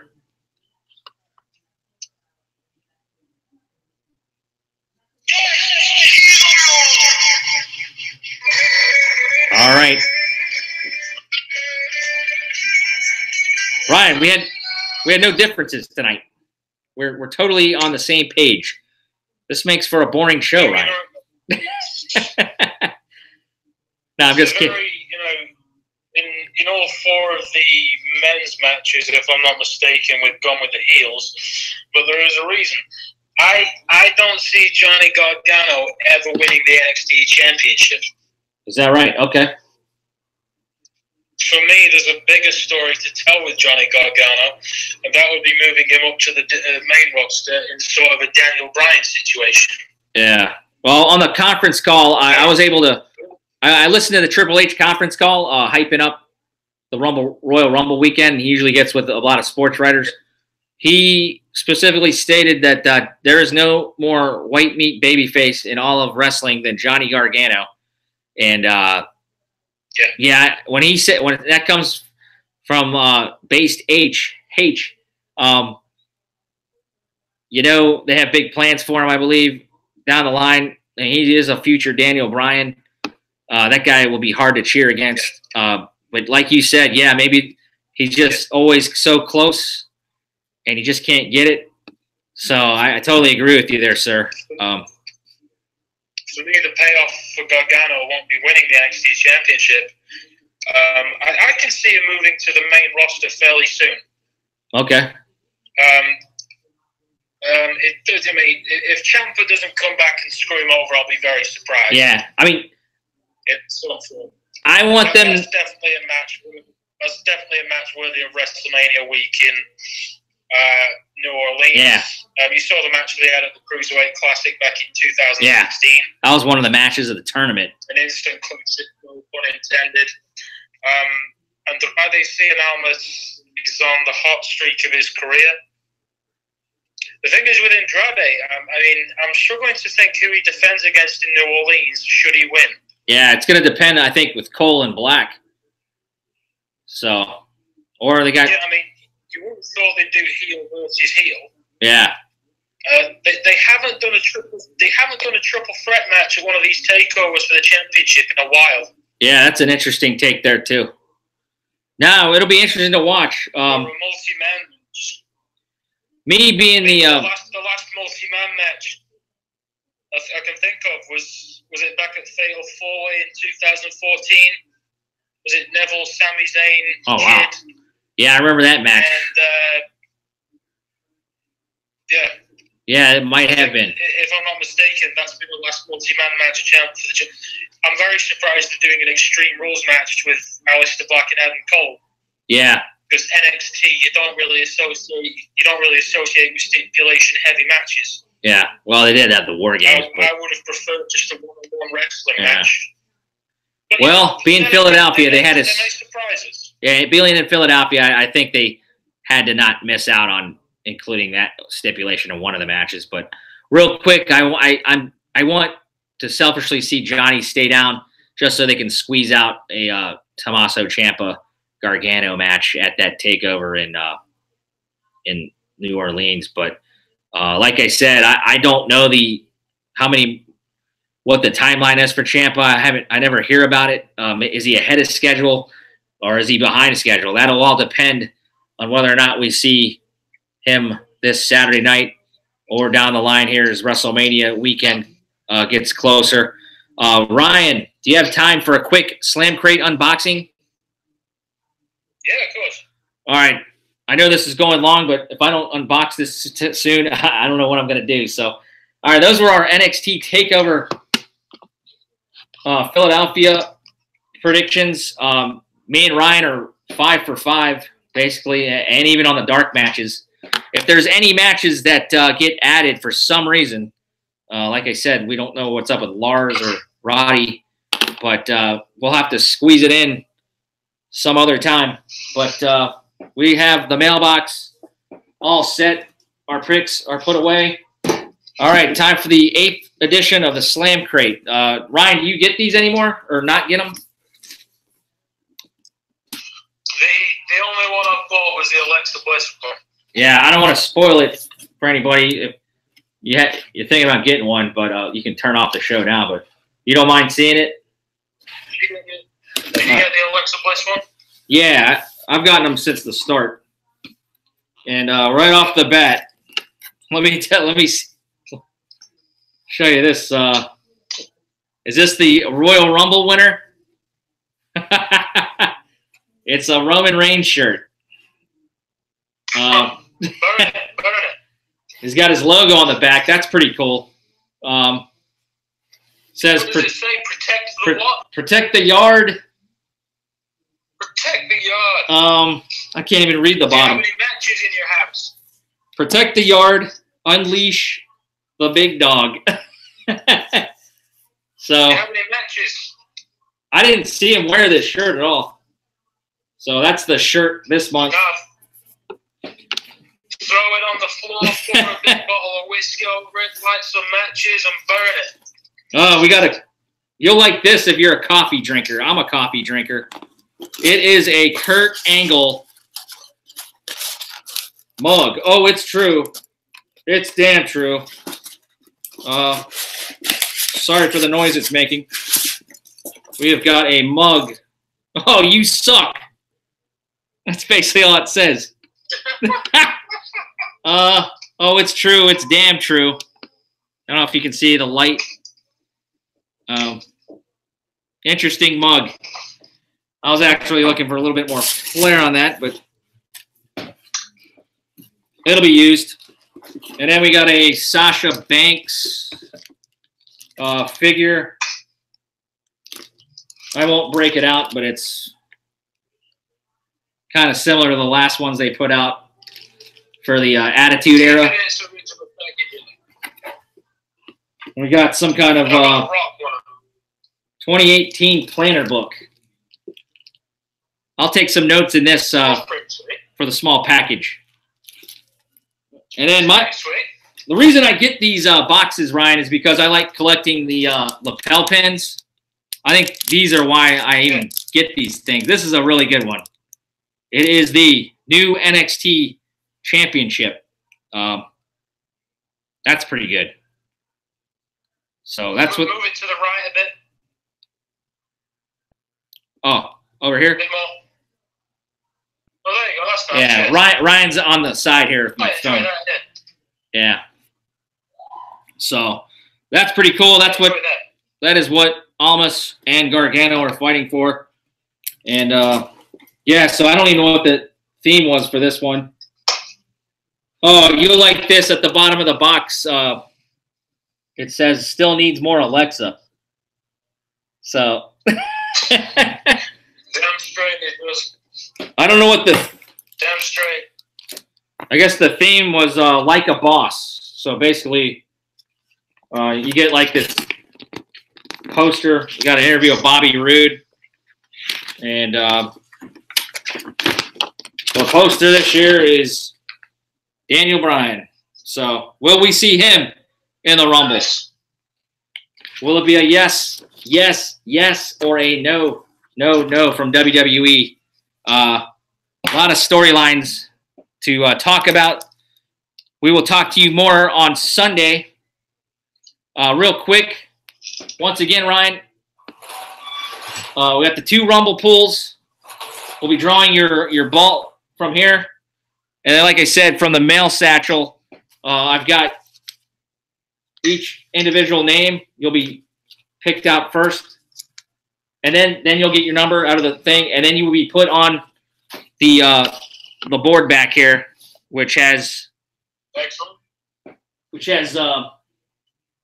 Velcro stuck to it.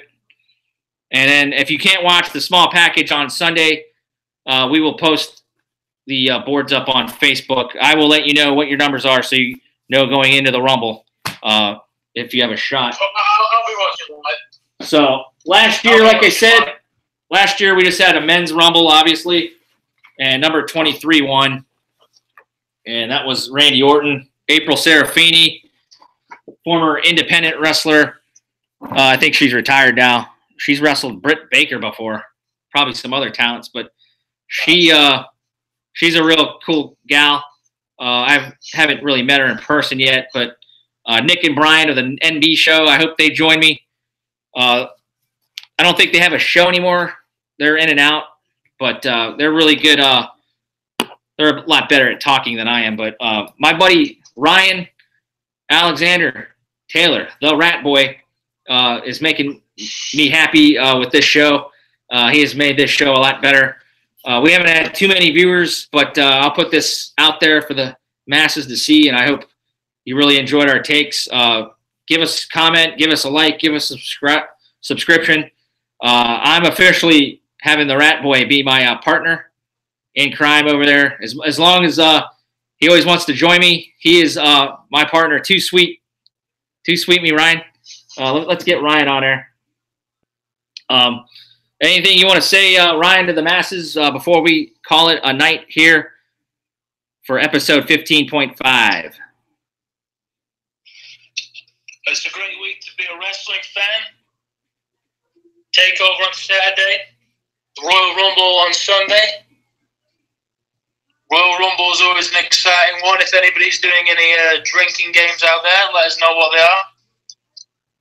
are. Well, please drink responsibly. Yes, sir. Hopefully Roman Reigns doesn't win. Yeah, we'll... as it stands, I'll go back and forth with this, but as it stands, my pick for the Rumble is Daniel Bryan. All right. I will reveal my pick on Sunday. I'm going back and forth, but I put that out there in the Facebook chat room that we're in. I have, for the men entrance number 1 and 2, you'll get a crack out of this. I have Elias opening it up. He'll start off the Rumble with some guitar shtick. And then I have number 2, and I'm predicting he won't win it, but he will be the Iron Man. I have John Cena having a long run in the Rumble. I think he's not going to be tossing a million people over. I think he comes out at number 2. Maybe he gets tossed out earlier. I don't know. Maybe he gets his angle finally set up. If it is going to be The Undertaker, maybe he's out there earlier. As far as the women, Who will eliminate John Cena? who will eliminate? I don't know. Maybe it's like an Undertaker distraction. I don't know. Maybe he goes all the way to the end or something, and Roman tosses him out. My final 4. I'm a big Shinsuke fan, as everybody knows. I just, for some reason, these last couple of weeks, I've lost steam on thinking he's going to win. People that have gained steam are Roman Reigns for me. Daniel Bryan, surprisingly.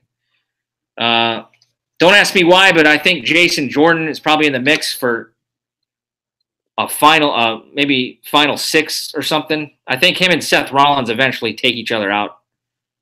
Yeah, I've heard a few people say that. But I will reveal all my picks Sunday. I haven't. Ryan, give me your picks, and I'll let the masses know on Sunday. I probably won't have time to bring you on Sunday because it's gonna be a chaotic mess. We're basically gonna pick numbers, and that'll take up the whole time pretty much.